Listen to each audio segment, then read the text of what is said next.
SummerSlam 2024 from Cleveland, Ohio. Really big crowd, over 50,000 people there. Highest drawing, I think they said, USA. Like SummerSlam in the USA. The biggest one was probably Wembley in 92. But I'm sure if they keep the momentum going that they might be able to top that in the next few years. So let's discuss the show. First of all, this was a very good pay-per-view and very well paced.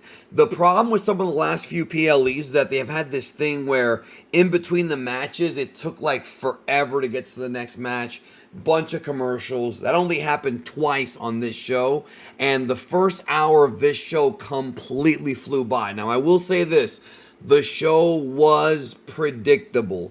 I don't think that being predictable is always a bad thing, especially when it's logical, when a story makes sense. If you go see a movie with a knight against a dragon, you know the knight's going to slay the dragon and save the princess most of the time, right? So these types of things are common. It's normal to have predictability in wrestling with a little bit of unpredictability. You want to do that. And a lot of these angles, if you have been watching wrestling for a long time, you could predict what was going to happen. All the heel turns on this show. Dominic Mysterio turned heel in the opening matchup, and Finn Balor turned heel during the World Heavyweight title match. So the Judgment Day is no more, at least not this version of it. I doubt they're going to be around forever. And on the same show, Roman Reigns makes his big return, and it took him 10 years, y'all. It took him 10 years. But Roman Reigns is now a top babyface in WWE. They tried so long to get this guy over. And now he is massively over. We're going to talk more about that in a minute. So Rhea versus Liv Morgan was a good match. They did something weird in the match where Rhea hurt her shoulder and kept trying to snap it back into place. I don't know if it works like that, yo. It's like Mr. Miyagi or something. So she was about to use a chair, and I'm glad they didn't do the match where Rhea was going to kill her. They didn't do that. I'm glad they did the right thing. Dom took the chair away from her so she wouldn't get DQ'd, but that was actually a setup. Liv hit the Oblivion, and then Dom tries to tell the referee about the chair, but distracts him enough for Liv to hit another Oblivion on a chair, and that was the 1, 2, 3. Then after the match, Dom kisses her, revealing it was all on purpose. It was all a ruse. And Pat on commentary called him a piece of shit. I can't remember. I think Pat might have said holy shit, or maybe Michael Cole did. But it is not common to hear commentators say shit. Wrestlers, they do it on AEW all the time. But commentators, that's new. But this story will continue probably until Bad Blood with the Hell in a Cell. That seems to be the logical way to go. But Liv and Dominic, I mean, it was predictable, but it was awesome. And it gave Dominic a lot of heat. Liv is now the top babyface. So, the top women babyface. So, Liv Morgan, Roman Reigns turned face. Finn Balor, I guess Finn was already a heel. So, Damian Priest is actually the one turning face. Does that make sense? Braun Breaker versus Sami Zayn. Braun Breaker won the title. They had a good match. I thought last month's match was better, honestly. But like I predicted, they aren't going to have this guy lose 2 months in a row. He wins with a spear. And let me just say this, man. I think Braun Breaker has the best spear in the business. I like Roman Reigns' spear. I like Edge. Goldberg's during the first couple of years was great. Dude, when Braun Breaker hits you with the spear, it feels like he's going full speed ahead, dude. Like, I would, like, if I was a wrestler, I will take a spear from Batista or from,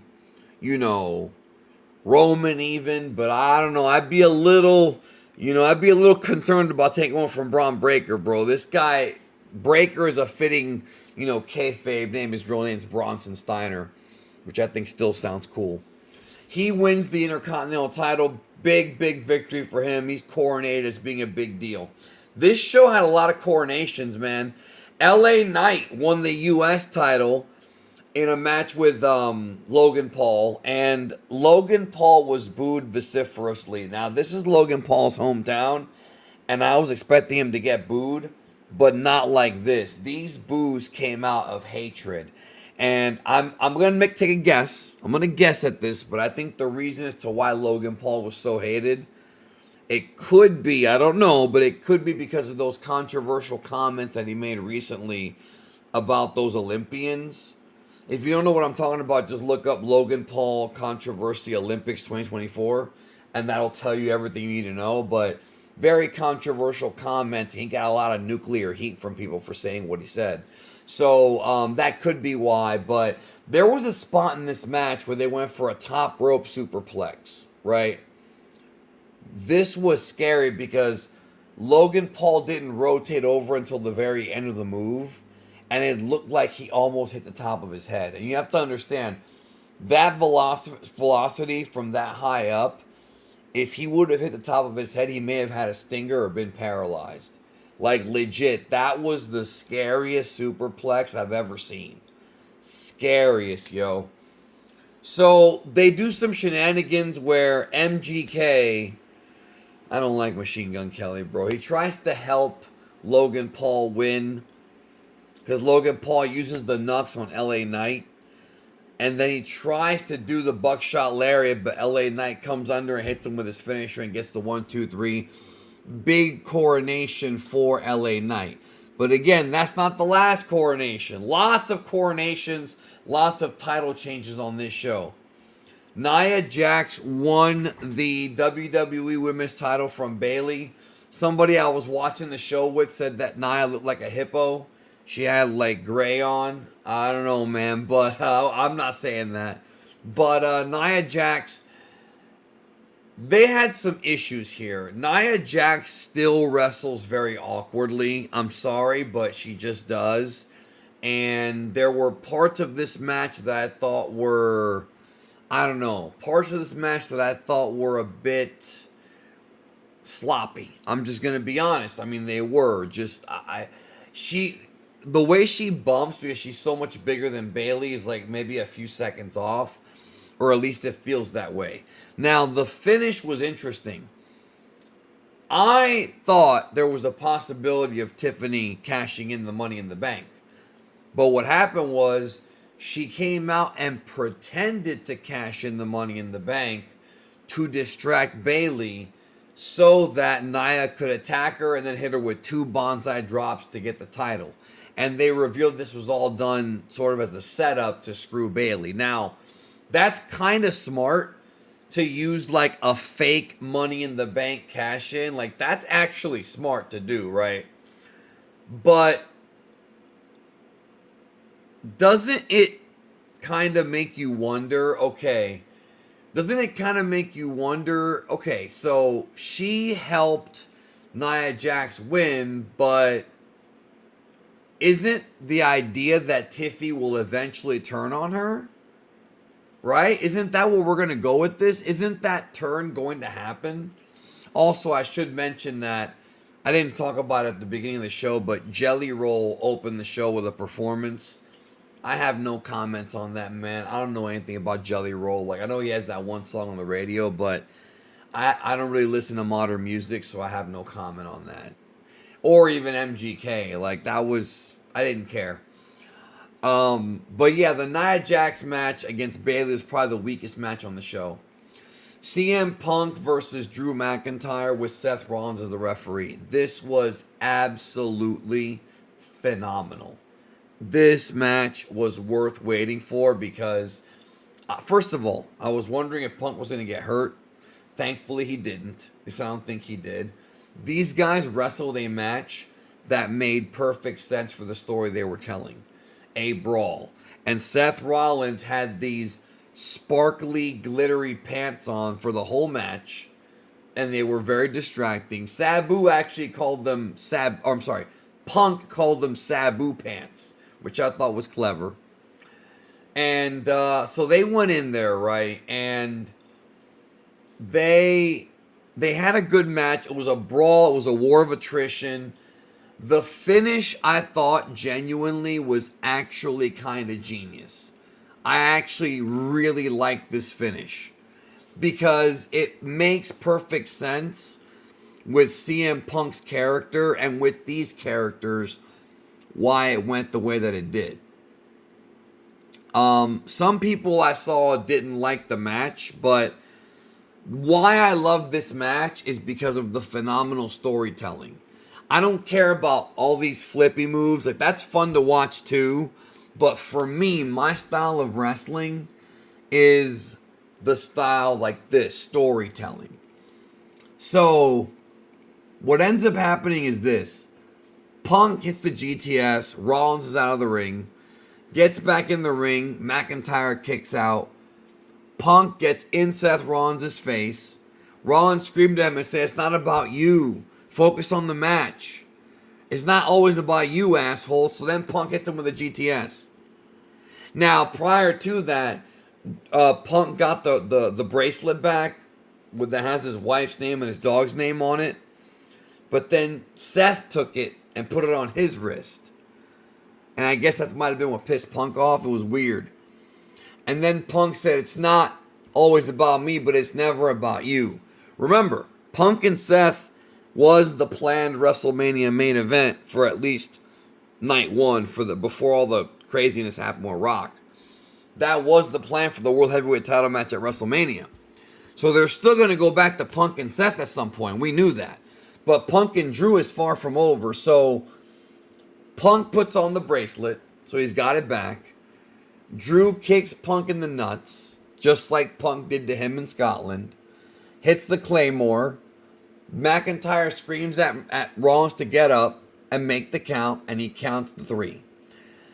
So Rollins storms off, mad, just like Shawn Michaels did at SummerSlam 97, which, by the way, they had a spot in this match that was reminiscent of that with the chair shot that was about to miss. So they did have a tribute to to SummerSlam 97 in this match. Heart and Soul, Undertaker versus Bret Hart. So, McIntyre, after he pinned Punk, took the bracelet and put it back on. So that right there will tell you that the feud's not over yet. Again, I could see this going to Bad Blood, having it be Hell in a Cell, but I've had so much fun with this Drew and Punk feud that I would be perfectly fine if they kept it going for a few more months. You know what I mean? Keep it going for as long as you can. Survivor Series could be the 1-year anniversary of Punk arriving to WWE. And we could get, there's a lot of matches they could give us, You could do a 4-way with the 3 of these guys and Gunther. We could do that. There's a lot of things they could do in the coming weeks and months. So, I should mention that after the Dominic turn, there was a backstage vignette with Judgment Day. And Priest was very pissed off about Dom. So we cut back to that here, and I guess Dom left the building. And Finn was like, "Go out there and handle it." And, Balor was like, "I'll be in your corner." And then he's like, "Don't worry about it." And Priest's like, "I appreciate it." If you didn't pick up on the fact that he was turning on him, dude, this must be your first time watching wrestling ever, because they really, really telegraphed this, yo. They really did. Gunther versus Damian Priest for the World Heavyweight title. This was probably the best match that Priest has had since becoming champion. I think I like this one more than the Jey Uso match, more than the Drew match, more than the Seth match. Priest, the match had very little of Priest making any kind of mistakes, and they both went in there and worked hard. This was just a classic, rugged wrestling match. It kind of reminded me of the Fit Finlay William Regal matches from 96 WCW, where you have a little bit of scientific, a little bit of brawling, and lots of suplexes and power bombs. It was that type of a match, and I liked it. I enjoyed that quite a bit. So the finish was, of course, Balor shows up at ringside. Well, first of all, Gunther is in control, and then Priest makes a babyface comeback and hits, multiple clotheslines. He's about to win. He put the strap down like Kurt Angle. He hits the Razor's Edge, but then and he's about to hit the South of Heaven chokeslam, and he hits it, But then he goes for the cover, but then Finn Balor puts the foot on the rope to break the fall. Priest didn't see it, but then when the replay showed, he was watching the screen. And I thought that was clever. That's how I found out that Finn Balor betrayed him. So Priest was about to go after him. Like he was like angry, and then he let his anger take over. Just like CM Punk, they both made the same mistake. They let their ego and their anger take over, and they lost focus. And some people are going to say that makes the baby faces look dumb. In fact, I know for a fact people are going to say that. And I sort of see where you're coming from. But I don't fully agree because they have a reason to be mad. They have a reason to be angry. So Priest, as he's going for Finn Balor, from behind, Gunther grabs him, chokes him out. We have a new World Heavyweight Champion. Celebrate that ringside. And the match was a lot better than the build-up. We'll see what Gunther can do as World Heavyweight Champion, but this was a great match. The matches will be good no matter what. They announced 57,791 for SummerSlam. They had this segment with Austin Theory and Grayson Waller to talk trash. Jelly Roll came out. R-Truth got them mixed up with the Rock and Roll Express because one of them got their eye fixed. That was funny. That was funny. So Truth and Miz, of course, lay him out. We saw the WWE return of Arn Anderson. Cody Rhodes and him hugged, and I was so happy to see Arn. And I was making jokes with my friends, telling them he's been in the Bush leagues for 4 years. Now he's back. He's back in the main event company. He's back in the major leagues, right? Because I always, whenever somebody jumps over to WWE, I always troll my AEW friends by telling them that. Some of them get so mad, dude. Some laugh with me, but some of them are like, "Oh, come on, man!" Like, all right, get over it, bro. It's a joke. But it was cool seeing Arn there with their history, you know.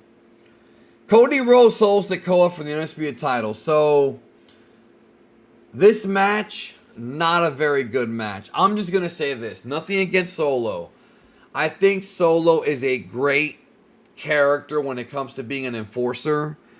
He could not carry this main event match. I didn't like most of this match. I liked the last 10 minutes of it.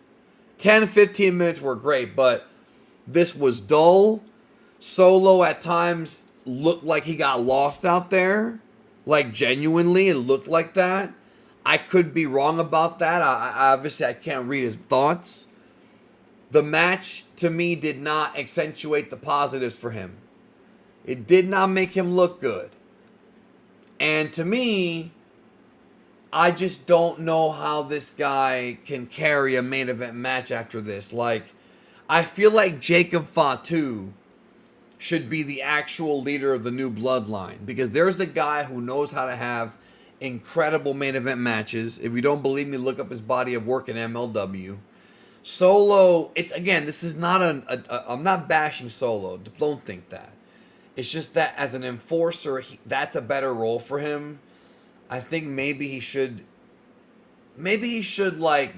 needs more seasoning to actually work a main event on a show this big. This is a stadium show, second or third biggest show of the year, you know.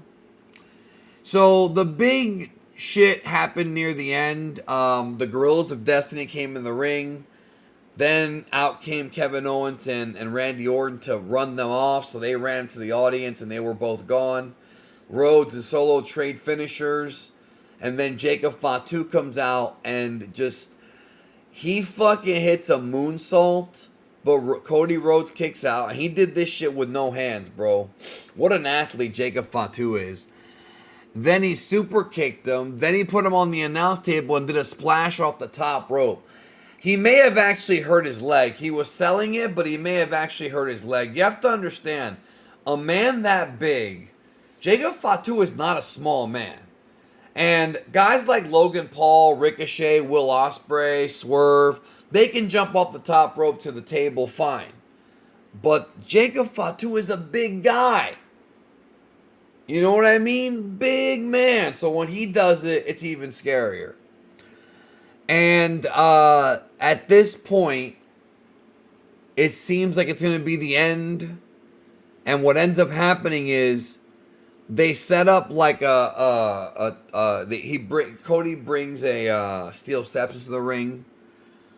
And basically what happens is they put Cody there, and like he hits him into the corner, and then he hits an Uso splash, but Cody hits a Cody cutter, and they're both about to be laid out, and then boom, boom, boom, boom.